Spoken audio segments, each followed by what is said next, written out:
The note read, Miss Ida, I'm inviting you to spend the evening with me in my office tonight. I will be very gentle, and you will not be disappointed. I will be waiting for you at 9 p.m. Please don't be late. My guards will be waiting for you. Trust me, they will be discreet. Use the door on the west side of the building. Very truly yours, David K. Maddie tore the note into little pieces and flushed them down the toilet. She returned to escort the guests to the lobby. When she saw David King standing about 5 feet from her, she smiled at him and he smiled back, nodding. She slowly nodded her head yes and blushed. He turned and walked away. At 9 o'clock sharp, Maddie was standing by the west door. The security guard saw her and gave her access. He searched the grounds behind her for anyone who might be watching, but there was no one in sight. The compound was dark and empty. Maddie hurried up the stairs to the third floor. A large shoulder bag that contained the shoebox and 2 bottles of wine hung off her shoulder. When she entered the first set of doors, David King was waiting for her, wearing only a bathrobe. He doesn't waste any time, does he? What a peckerhead, she told herself. Instead of the right door to his office, this time he escorted her to the door on the left. The small apartment was complete with kitchen, living room, bedroom, and bath. But it was not an ordinary apartment by any means. This place was huge and luxurious. No wonder he took up the whole third floor. He smiled. Please make yourself comfortable. Maddie took out the 2 bottles of wine and handed them to him. For us. Well, you are full of surprises. He pointed to the 2 glasses of wine that were already sitting on the table in front of the couch. He set her bottles aside and took up the 2 glasses. One he held for himself, the other he handed to Maddie. She took a sip and looked around. Please let me show you my humble abode, he said. The rooms were large, with dark antique furniture.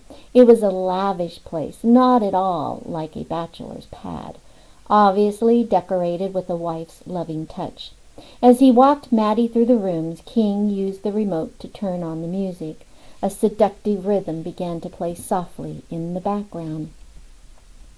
Maddie spotted several potted plants. Good.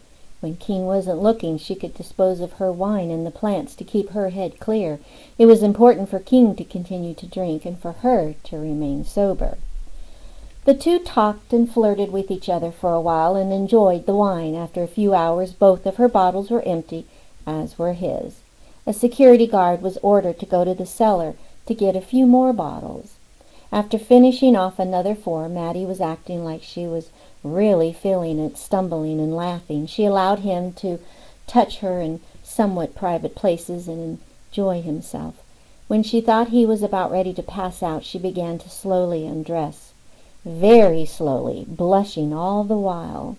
David King, the man of God, could not take his eyes off her. Maddie was a beautiful woman with long dark hair. She had gained back the 30 pounds she lost for the previous assignment and had exercised daily, so her shape was better than most models. She had a great tan with no tan lines and was wearing the sexiest matching undies she could find. King was having the time of his life. She noticed his glass was empty, and she stumbled into the kitchen to get a fresh bottle. "Aw, come back, baby, you don't need that. Come here, honey." His words were slurred, and he hardly had enough strength to hold up his head. Lying on the couch, his arms were flung out to the side. The room was spinning around the man of God. "Yes, I do," she giggled. As she stumbled into the kitchen, wearing just her matching bra and panties, King felt he had died and gone to heaven. Although she knew this was definitely not the way a virgin acted, Maddie was hoping King's libido would take over and he wouldn't notice. "I bet you'd like some of this," she thought, "but it isn't gonna happen." As she stumbled back, Maddie began playing with the bottle in her mouth.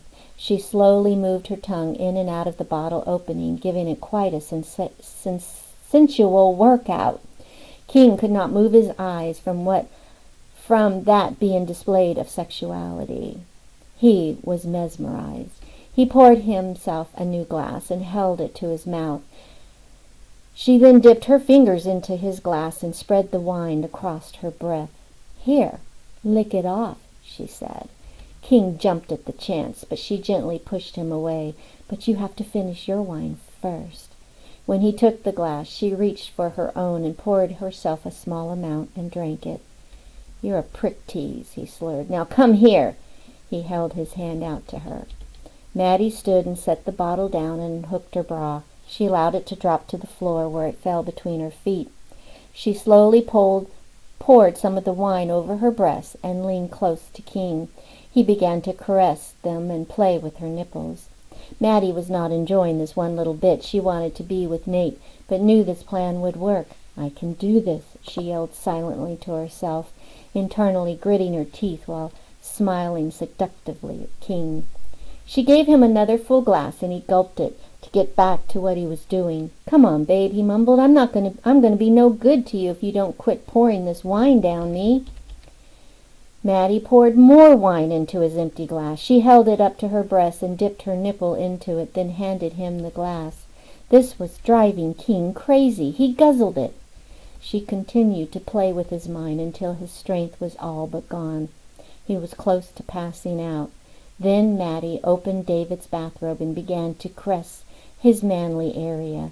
She lay down next to him and began rubbing her body onto his. She was dancing an exotic rhythmic dance on him, in tune to the music. As she continued, King was about ready to explode. "Stop, baby, I'm going to come if you don't stop." Maddie knew this was her chance. She began dancing harder, moving her body in rhythm, kissing him intensely by using her tongue and breathing hard. She placed her hand back on him and stroked him long and hard. David King exploded right in Maddie's hand, right where she wanted him to. "Oh, God! Oh, oh, oh!" He shuddered and lay back. All his remaining strength was gone. The man of God had no energy left. He was at her mercy, and the best part was, he had no idea. "Oh, baby," he moaned, "why did you do that?" He was out of breath and exhausted. "Shh," Maddie whispered. "It's only 11 o'clock, and we have all night. You get rested so we can continue. I want to go down and taste you tonight." She began to stroke his forehead with her clean hand while whispering softly. He was about to fall asleep. Maddie took King's masculine fluid, which was still in her other hand, and smeared it on her belly and between her legs. After that last bottle of wine, he'd soon be out cold. She was nude except for her panties, and she allowed her breast to rest on his cheek. He didn't move. "Just give me a few minutes and I'll be ready to go," he slurred, barely awake. "Yeah, right," she thought. Within a few minutes he was sleeping soundly. "David?" Maddie shook him. "David King?" Nothing. He was definitely out. The ejaculated that was still in her hand had begun to dry, and it was all she could do not to puke all over him. The shoulder purse with the small box was on the floor near the couch. She sat up and wiped her hand on his bathrobe. She opened her purse and took out the small box. Removing the portable defibrillator, she looked at King in total disgust.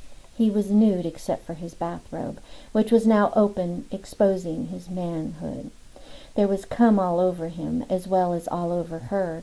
It was drier now, but that didn't help her feelings of revulsion. She poured the rest of the wine on King's chest, being careful not to get any on the bathrobe.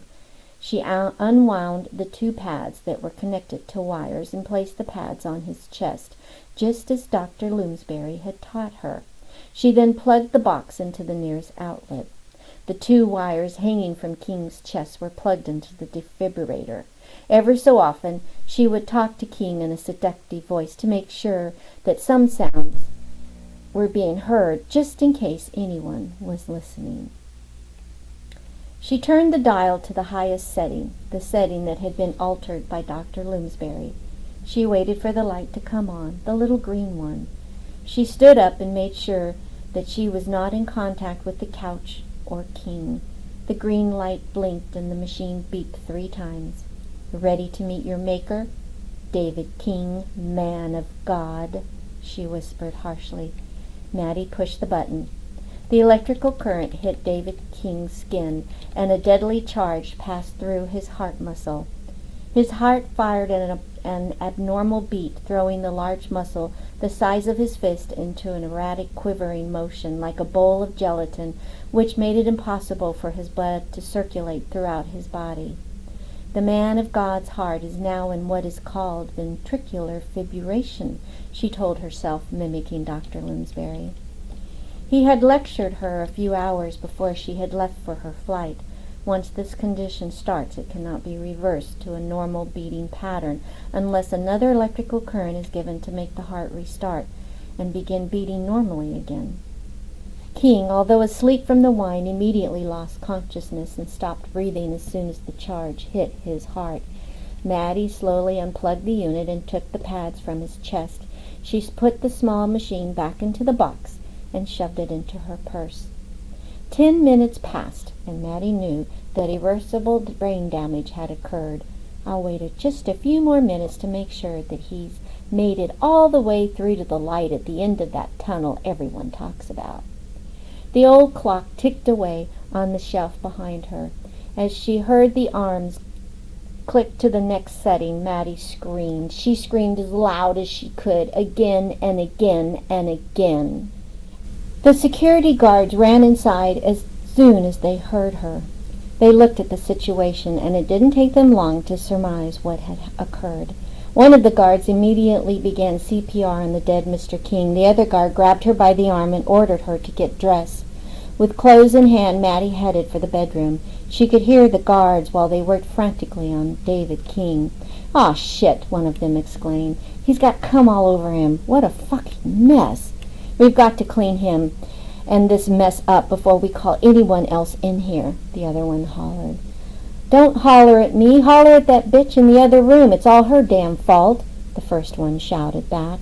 The second guard started to laugh. He must have had the fuck of a lifetime. Shit, I should be lucky to go this way. Maybe he really was connected to God, and his prayers were answered. Both men laughed and cursed at the same time about the mess and what explanation they were going to use to the authority. They looked deeply into each other's eyes and realized they had to get Miss Ida Grainsberger out of there and in a hurry.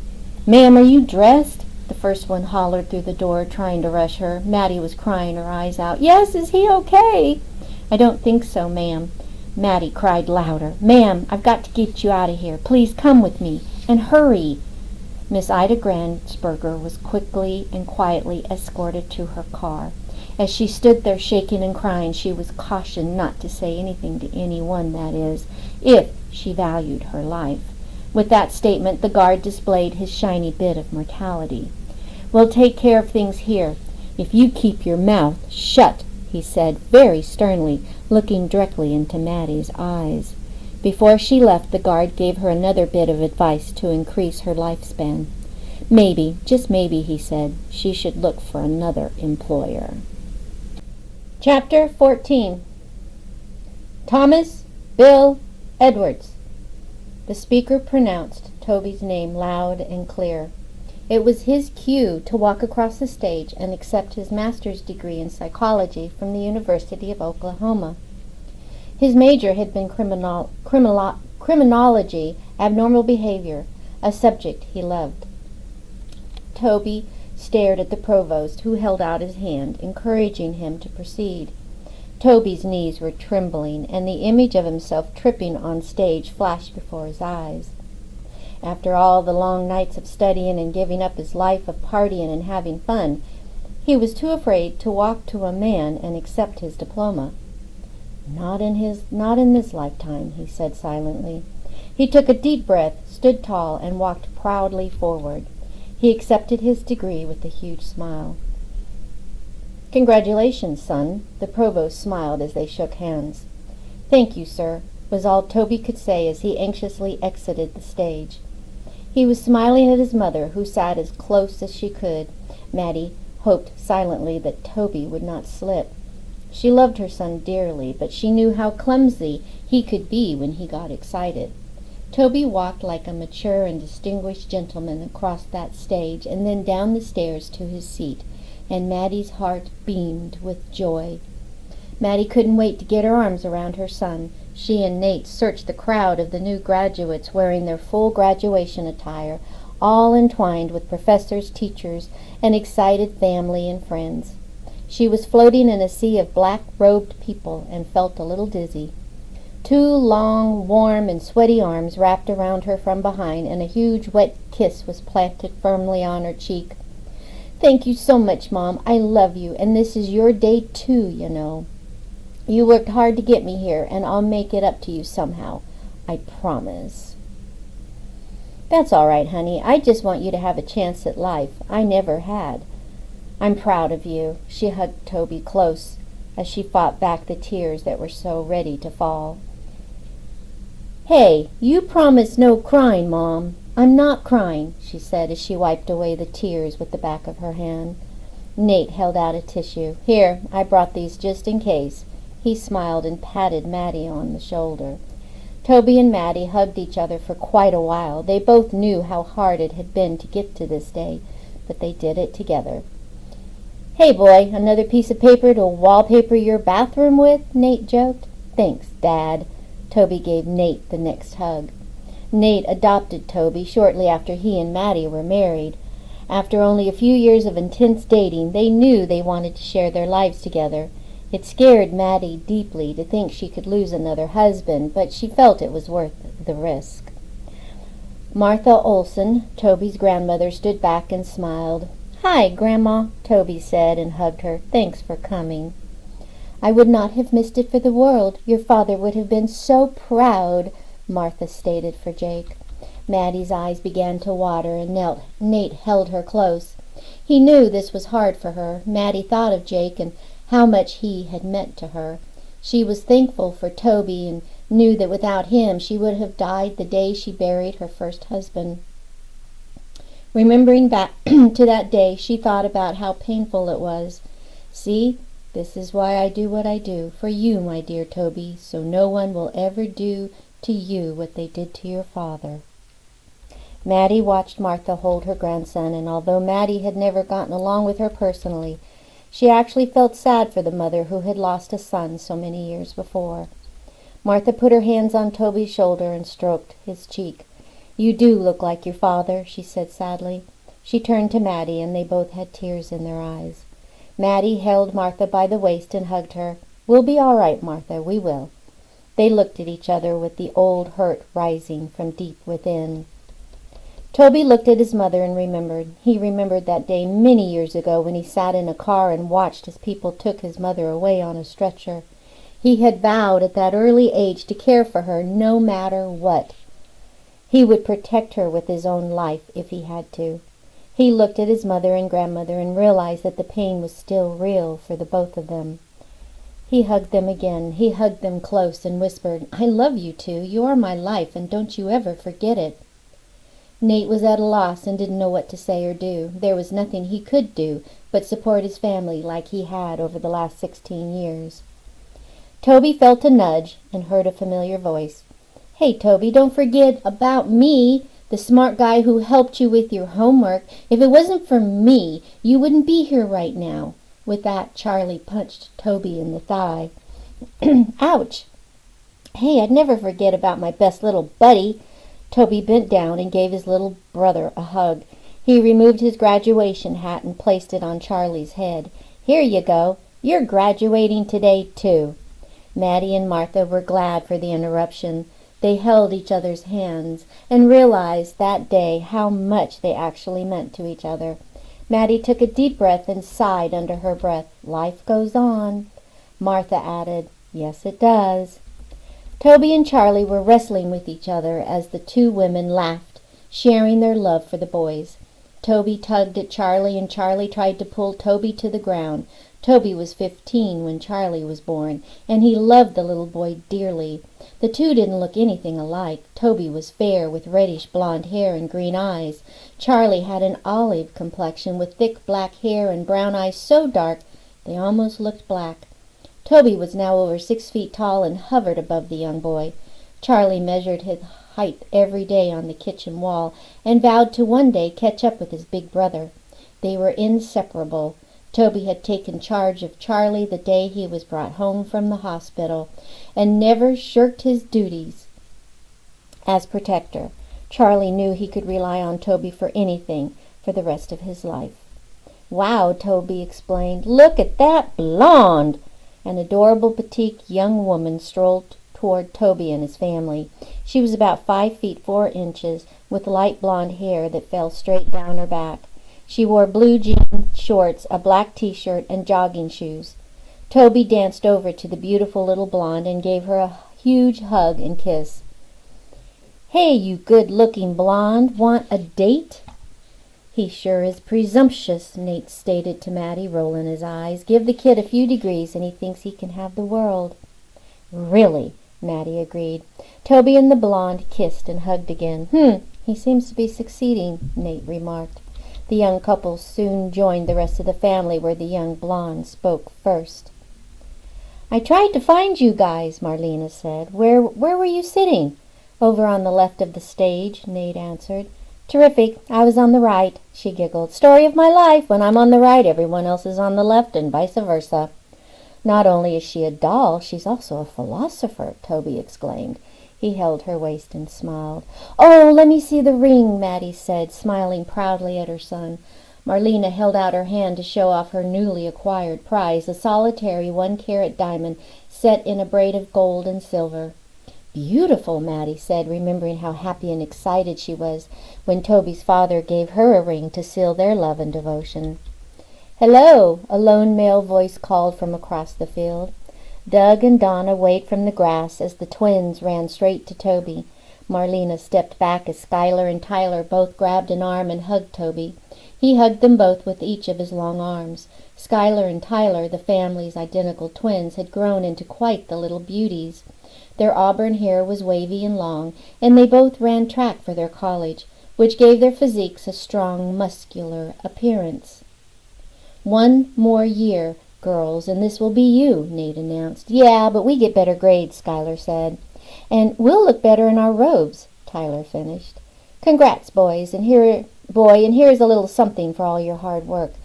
Doug handed Toby an envelope. "Thanks, Uncle Doug, Aunt Donna." Toby pulled his arms up and over the twins and gave his aunt and uncle each a kiss and hug around the neck. The twins struggled to get out from under the black robe that had just encased them. "We're so proud of you," Doug and Donna said together. "Hey, let's eat," little Charlie announced. "I'm starved." Everyone laughed and felt it was about time to settle down and find a restaurant. They were all anxious to talk about the day's events. At the restaurant, stories were exchanged. Everyone admired the new engagement ring, and they all talked about the future wedding. Maddie sat back and listened to everyone, enjoying the short but precious moment. They teased one another about past embarrassing times and foretold what the future would bring. Toby opened various gifts and cards from his family and friends. Oohs and ahs were sounded and laughs were heard as gag gifts were proudly displayed. Maddie was happy and loved every minute. It was wonderful having a family, but she was worried about whether it would last. Would another take it all away? Again? She thought about her work and how important it was to her and decided it best to continue to ensure the safety of her family forever.